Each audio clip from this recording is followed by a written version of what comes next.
नमस्कार साथियों, मैं हूं आपके साथ ओम शरण कुमार। आप देख रहे हैं पब्लिक समाचार लाइव। इस वक्त हम मौजूद हैं प्रयागराज में और हमारे साथ जो शख्सियत बैठी हैं वो हाई कोर्ट प्रयागराज की त्रिपाठी पाल अधिवक्ता हैं, वरिष्ठ अधिवक्ता हैं।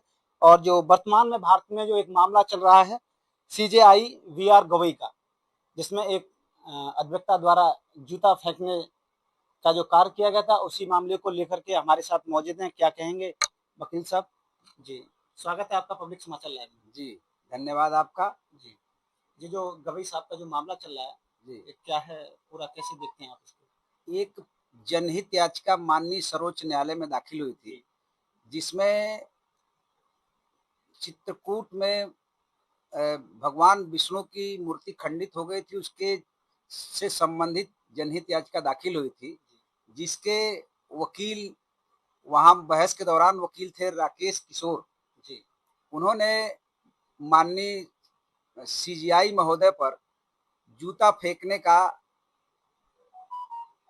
अघोर, जिसकी निंदा की जाती है, मतलब ऐसा कृत्य किया उन्होंने कि जो समाज में बहुत गलत संदेश गया, जिसके चलते आम जनता में रोष पैदा हो गया कि एक सर्वोच्च न्यायालय पे बैठा उच्च व्यक्ति, जो संविधान का रक्षक संरक्षक, जो पब्लिक के हित का, न्याय हित में काम करने वाले माननीय न्यायमूर्ति प्रमुख देश के, उनके ऊपर जूता फेंकने का बहुत घोर अकृत्य है। इस जिसकी निंदा की जाए उतनी ही कम है। उनके ऊपर रासुका लगना चाहिए, जिससे कि कम से कम किसी भी अधिवक्ता की ये हिम्मत ना हो कि किसी जज का अपमान कर सके। जी, जिस तरह से उन्होंने जूता फेंका, उनका जो लाइसेंस होता है अधिवक्ताओं का, वो नष्ट भी किया गया है। अ, अभी तक जो रासुका वाला जो मामला आप बता रहे हैं, ऐसी कोई तो कठोर कार्रवाई नहीं हुई अभी। मैं सरकार से माननीय मुख्य न्यायाधिपति के जो कृत्य किया उन्होंने राकेश किशोर जी ने, उनके ऊपर रासुका सरकार लगाए, ये मांग है मेरी उनसे। और पूरे अधिवक्ता समाज की मांग है कि उनके ऊपर रासुका लगाया जाए, जिससे कि जो है कम से कम ऐसा भविष्य में कोई कृत्य न की जाए। हमारी मुख्य संस्था बार काउंसिल ऑफ इंडिया ने तत्काल प्रभाव से इस पे एक्शन लिया और उनका रजिस्ट्रेशन कैंसिल किया और डिबार कर दिया कि वो अदालत में, किसी भी अदालत में बहस के कार्य नहीं जा सकते।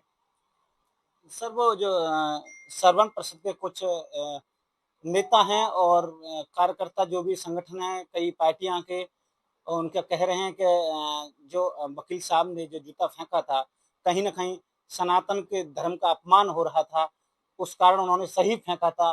तो कहीं दलित समुदाय से जुड़े हुए संगठन या पार्टी और उनका जज साहब का समर्थन दे रहे हैं, इसको किस नजर से देखते हैं? देखिए, ये न्यायालय है, न्यायालय स्वतंत्र है।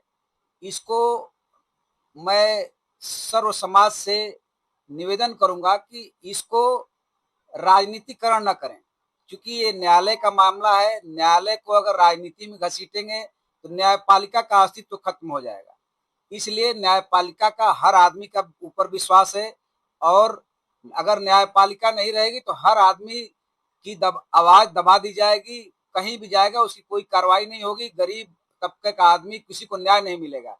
इसलिए इस प्रकरण को ना ही तो किसी जाति संबंधी से, सनातन धर्म से जोड़ा जाए, ना ही ये, चूंकि अकृत्य मानवीय कार्य किया उन्होंने, इसके लिए उनको दंडित किया जाना चाहिए।